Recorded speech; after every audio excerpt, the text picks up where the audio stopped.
Right.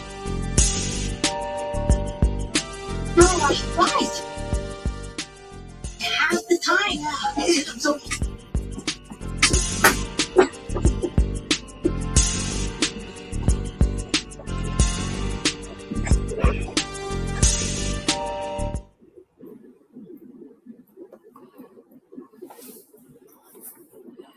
Hey everyone, I'm sorry, the music cut off prematurely. Hey, James Donaldson here, Standing Above the Crowd podcast, coming to you live from right now, beautiful downtown Seattle. We had snow earlier today, so right now it's clear blue skies, so that's why I had to look out the window. Hey, I am here today with another great show I wanted to share with you, and I'm going to be solo again today, but the reason I go solo every now and then is because I have so much content and things that I study all during the week pertaining to the work that I do, which is, as you see behind me, my Your Gift of Life Foundation, found at www.yourgiftoflife.org. So please take a look at that and see all the great work that I'm doing and we're doing. But I study this stuff all the time. This is really my life. I have a daily blog I put out. I do a lot of posting on social media pertaining to mental health and suicide prevention. And that's what I do. And so today I got a lot more content I want to share with you. But we do have some announcements. Let me look over here to my scroll bar here. And we have the Call to Conscious Museum is now open for tours at the Columbia City Theater on Thursday and Fridays from 3 to 7 p.m. and Saturdays and Sundays from 11 to 6 p.m. for the remainder of February. So book your guided tour at calltoconscious.world, and you can book a great tour and go through a lot of really good exhibits. And I've heard so many wonderful things about it already. I think I might be partaking in something or another. We'll still get into details on that. Also, the MLKCC Black History Month Awards are live on Rainier Avenue Radio this Saturday at 6 p.m. Tune in as our community is honored live, okay? A lot of great things happening this month. And we do a lot of great things for the community all through the year, not just February. So stay tuned with us, through the year. But this month, we really want to highlight so many great things. It's the year's awards, this year's awardees, the Black History Month reception and awards, all kind of great things. Another thing is kind of a little public service thing. Want to make community broadcasts like this more possible? Donate today on Venmo at Rainier Avenue Radio or online at rainieravenueradio.world/donate. And we thank you for making community broadcasting possible. And I thank you guys too. This Rainier Avenue Radio has been fantastic. I've been with them for about a year now. I think this is about my 30th or so broadcast, but I've been cranking them out and loving every single moment of it. So today, I want to talk about something that's really a big problem for all of us. They often say, hey, life is hard. And none of us are getting out of it alive, unfortunately, But hey, along that journey of life, there's going to be a lot of ups and downs and trials and tribulations. Scripture tells us we will not be without trials and tribulations. So that's going to be part of life anyway. And I wanted to share a bit with you today about the courage to start over, rebuilding your life after a loss. It's so hard. I know it's difficult, man. Hey, if you guys know my story, I had to rebuild everything. I had lost everything except my life. And I was on the verge of throwing that away as well. I lost a home that I owned for 40 years in Seattle. I lost all my life savings. I lost my financial health. I lost my physical health. Open heart surgeries. I lost my marriage. I went bankrupt. I went through a foreclosure. It just was a tough go for the last, 5, 6, 7 years. I'm finally starting to emerge out of all of that. And that's why I wanted to share with you today is the courage to start over. It wasn't going to be easy to give up. It was a choice I was making. I'm so glad I didn't make that choice. But boy, it was tough to hang in there and to have the courage to start over and rebuild myself and to find a purpose again. That's one of the things I think really bothers a lot of folks is, who am I? What am I going to do now? I've lost everything and things are not the same. I feel like I'm on my own, having to start all over again. And believe me, that's exactly how I felt and how I still feel sometimes. But I'm working hard to rebuild all those things, to rebuild that financial nest egg I used to have. Believe me, it won't be the money I had beforehand. But hey, if I can get 2 or 3 paychecks in there, 2 or 3 months worth of paychecks in there, and have a little bit of cushion, that'd be very, very good. I've got my health back. My health is much better now for the first time in about 10 years. And so I can walk 15, 20, 30 minutes on the treadmill. I can lift weights. I can do all kinds of things I hadn't been able to do for years. So that's another big measurement. And so I've got my whole little PDF printed out here. I don't know if you'll be able to see it very well on the screen. If you can, great. A lot of you guys are audio only, so you'll just have to listen along with us as we go through this. But the first slide is about embracing change. Okay, change is going to happen. I used to have a big sign on my office wall that said, "Change is inevitable, but growth is optional." Is that correct? Yes, growth. Do you choose to grow? Do you choose to continue to move with the change, to grow with the change? It's going to happen one way or the other. Life is going to go on with or without you, and you've got to be able to adapt and grow to that change. And so, some of the things I want to, a couple bullet points is acknowledge new beginnings as a growth opportunity. Okay, this is an opportunity for you to do something different, to get outside your little comfort zone and really try something different, probably for the first time ever. But hey, believe me, that change will allow you to grow in many different dimensions and directions that you hadn't really thought about before. And so that's going to be a good thing. Focus on adapting to evolving circumstances positively. Okay, if you look at life positively, you can be so much better off than looking at it negatively or being the victim. Life is going to be throwing you some curveballs from time to time. For instance, we're all going to get older. And along that way, we'll be losing our elderly parents along the way. And that's a big loss for all of us. Even if you see it coming for years, you have an elderly mother or father or aunt or uncle, and you see them, their health is declining for years and years. Well, inevitably, the end is going to come. And it really is up to you how you prepare for that, how you deal with that. You can't be in denial forever that it's not going to happen. It's going to happen. And so you have to prepare yourself as best you can for that. I just looked at Google this afternoon to see how many deaths we have in the United States every year. We have about 3.5 million deaths every year in this country. 340 million people, 3.5 million people die. 3.5, 4, 5 million people are born. So that's kind of the statistics. And that's a lot of loss. That's a lot of grief and grieving that goes on with all of us.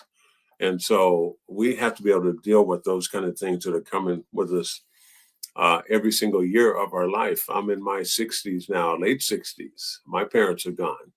And it was hard to lose them both because they had been so right there with me throughout my whole journey until the end. And it's really hard. But I was, prepared for it. I braced for it. I made sure I spent meaningful, quality time with them throughout the last several years of their life. I mean, I remember me and my dad, we used to have a half-hour talk every Sunday morning on the way to church. I'd be driving to church, he'd be at home, and I'd call him and just talk to him and just say, hey, this is our half hour of just really bonding. We did that for years and years and years before he passed. And I'm so glad I did that. So another bullet point I want to read on the embracing change is find strength by embracing life's unpredictabilities. Okay, life's going to be unpredictable. And so you can find strength by embracing that change. Let's go to the next slide here, Daniel. Let's get on through this. Finding your inner strength. You know, we all have immense amount of strength inside of us that we don't even realize half the time. You know, if we're not challenged, we're not forced to tap into that strength and that reserve and say, wow, I made it through. You know, I didn't think I could make it, but I made it through. And so in times of loss and rebuilding, discovering your inner strength is a crucial part for the journey ahead. This strength comes from acknowledging your vulnerabilities and harnessing them as sources of resilience. It involves trusting your instincts, drawing inspiration from past experiences, and believing in your capacity to overcome. All right? I mean, that's a wonderful statement there, but it's in you already. And so draw on that strength and make sure that you can pull that all together to get you through the difficult times. Next slide, Daniel. Healing through acceptance. I talked about being in denial. You've got to be in acceptance that this is the journey of life, the cycle of life that we all go through. I often joke that, you know, we come into this world, you know, bald, naked, wrinkled, and toothless. We go out of this world bald, naked, wrinkled, and toothless. Okay, we live long enough. We come in very, very vulnerable. We go out very, very vulnerable, depending on people, just as we did when we were infants. If you live long enough, and that's just going to be the cycle of life that we go through. And so, healing through acceptance, realize and validate your emotions. Okay, I don't want you to fool yourself that you're not feeling what you feel. And this goes especially for my guy friends. You know, all my guys out there want to be tough, big, strong, silent types. Don't cry, don't show emotion, don't tap it. Guys, allow yourself to feel. Allow yourselves to have those emotions and explore vulnerability as a path to healing. You have to let yourself be vulnerable or know that you are vulnerable and let others know you're vulnerable as well in order to get on that path to healing. Shift your focus from regret to understanding. I would have had a tremendous amount of regrets if I didn't spend all those Sunday mornings for years talking to my dad every 30 minutes or every week for 30 minutes. You know, it was our time together. I'm in my car driving, he's at home, you know, resting and relaxing, enjoying his Sunday morning. But we talked and we just did this routine. It was just such a great time. I would have been so regretful if I didn't do that throughout the last several years of his life. Next slide, Daniel. Redefining your path. Okay, what does that look like? Well, in the aftermath of loss, redefining your path is both a courageous and transformative step. It involves not only letting go of previous expectations, but also embracing the unknown with a renewed sense of possibility. All right? So, let go of the past. Live for today. Okay? Tomorrow is promised, but today is what we really have to live for. And we have to really make sure that today is going to be as well lived as possible. Our next slide is building resilience. Okay. And we talked about that inner strength that you have. You are a lot more resilient than you realize. But you have to build that resilience also. So adapt to change with a positive mindset. Again, being positive, not being the victim, not thinking negative, being that little engine that could, you know, I think I can, I know I can, and you can. Make sure that you build your resilience. Nurture inner strength through self-care practices. This is a lot of the work I do with self-care. You know, get off the social media a little bit. Let your mind relax and get the stress levels down. Breathe. Get some breathing exercises. Go for a nice walk. Enjoy this nature around you, the world around you. Read a good book, okay? Eat healthily. Exercise. Those are all self-care things that will be very, very helpful as the years go by. Establish networks, establish support networks, I should say, for emotional stability. I talked about that last week as I was talking about the epidemic of loneliness that is really plaguing our country now. And I mentioned that I've got 4 standing, groups of people I meet every single week. All right. It starts out on a Tuesday and a Thursday and a Saturday and Sunday, my Sunday church family. These are folks that I've known for years and years. They care about me. I care about them. But that's really good for my emotional stability. Okay. And knowing that people care about me and I care about them and coming together with that. Because as we talked about last week, the epidemic of loneliness, so many of us are living on our own. So many of us are disconnected, even though we have tons of friends on social media. We have to force ourselves to get out there and make sure that we have that emotional support network. Accept setbacks as learning opportunities to move forward. Okay? Boy, when my world went upside down, I had no idea what I was going to do next. But then a little inspiration came to me, a little vision of some sort.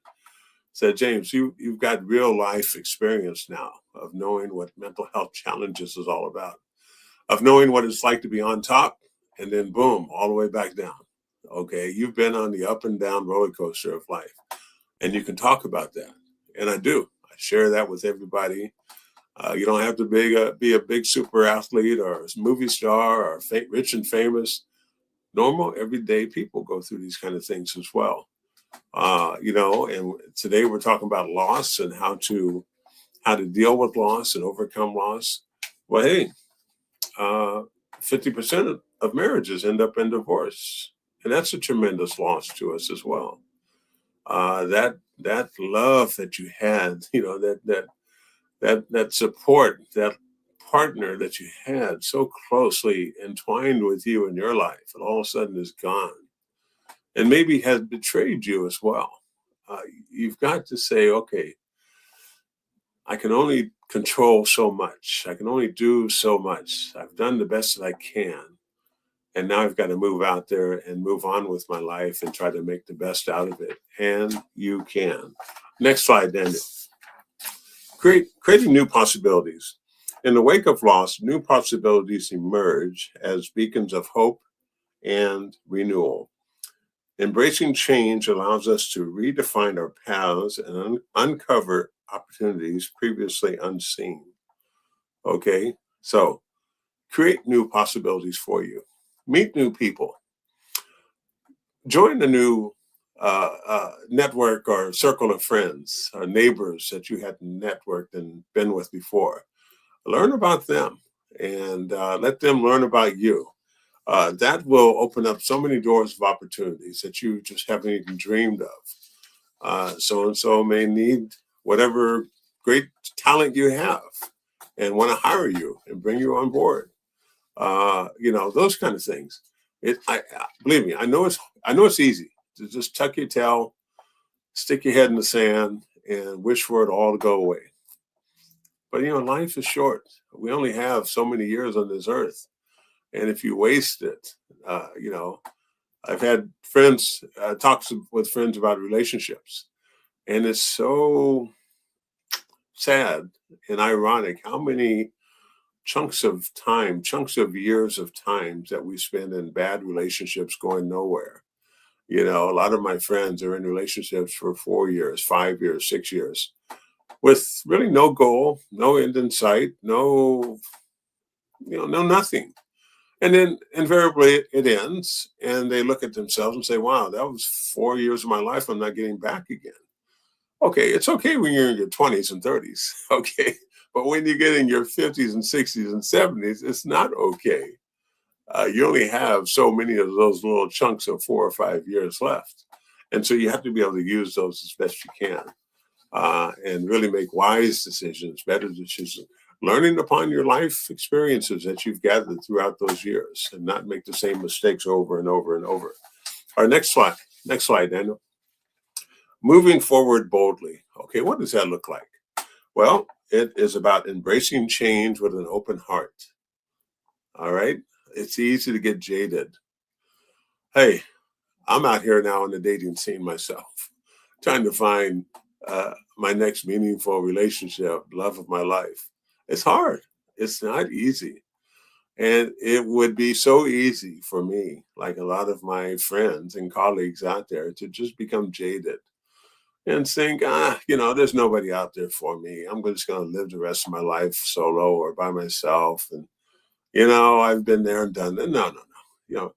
Uh, we are meant to be together. Uh, we are meant to be in loving relationships. And so make sure that you don't shortchange yourself. Don't give up. You never know around that next corner. And they often say that the only difference between the winner and the loser is the winner hung in there just a little longer, went just a little bit further, okay? Looked under one more stone, okay, and kept on going, didn't give up. The loser gave up and is still back there doing whatever they're doing, trying to figure out whatever they're trying to figure out. So make sure that you embrace change. Prioritize self-care and emotional well-being. We talked about that just a little bit. Set goals with a clear and actionable steps. Seek strength and community support. Celebrate progress, no matter how small. Okay? Every day is a day of celebration, but celebrate your progress towards your goals as well.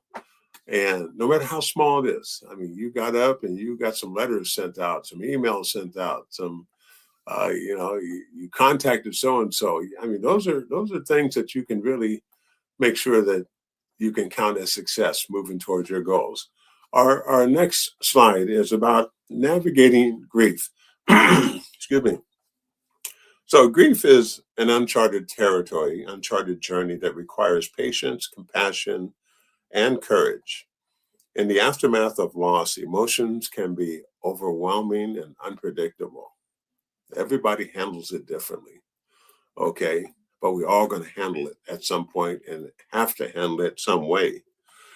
Yet through the darkness, the opportunity for profound personal growth emerges. Embrace this path as a series of gradual steps towards healing and self-discovery. Accept the moments of vulnerability and lean into support systems around you. I like that. Making sure you have those friends around you, that support group that's going to be helpful and be there for you no matter what is very, very, very important. And make sure that that's going to be in place. Our next slide here, Daniel, coming up is about recovering dreams. Rediscover passions hidden by life's challenges. When we're young, you look at kids, they're so passionate about so many things, aren't they? They go at everything with exuberance and excitement and energy. And we get a little bit older and we start saying, it's not going to work. I've been there, I've done that. I know already. You don't know. And so find something that you're passionate about that will allow you to go at it with the gusto and the energy that you need to. One thing that I just discovered over the last few days, I'm looking at this collegiate athletic landscape now of NIL and transfer portals for collegiate athletes. I hate it. I mean, I'm an old school athlete, college athlete. My tuition and college scholarship was compensation enough. But that was then. This is now. We got to deal with the here and now, right? And so I'm thinking about getting into the space of working with and coaching, online coaching, student athletes and their families in regards to NIL and transfer portal, trying to help them make a better decision or the best decision, not only for the student athlete, but for the family as well. I have personal experience of knowing how money can ruin family dynamics. It ruined my family dynamics. I became the breadwinner. I took care of my mother and father, my siblings. through those years I was playing and had a big income, I could do that. But as my career started winding down, I started letting them all know. I said, hey, I got to get a little bit more accountability, a little bit more, working together. I can't just keep sending you checks or buying you a house or buying you a car. I need you to help me. They refused to do that. My parents were better. My siblings, not so much. They refused to do that. And now there's estrangement between me and my siblings for the last 15, 20 years. And it's really too bad. But money does that. And that's what these young student athletes are going to be facing as well. Their parents are going to look at them as a cash cow, so to speak, and saying, well, he's going to help us. He's going to save us. He's going to buy us a new house, get us out of debt. That's a lot of pressure to put on a young person. And that's the work I want to get into. That's the opportunity that's laying ahead of me. And so that's one of the things I really definitely wanted to share with you. And so that's what this is about, making sure that you deal with the courage to start over if you have to.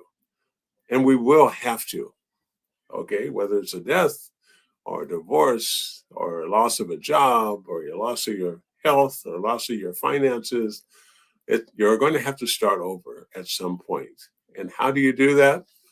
With a lot of things we talked about today, okay?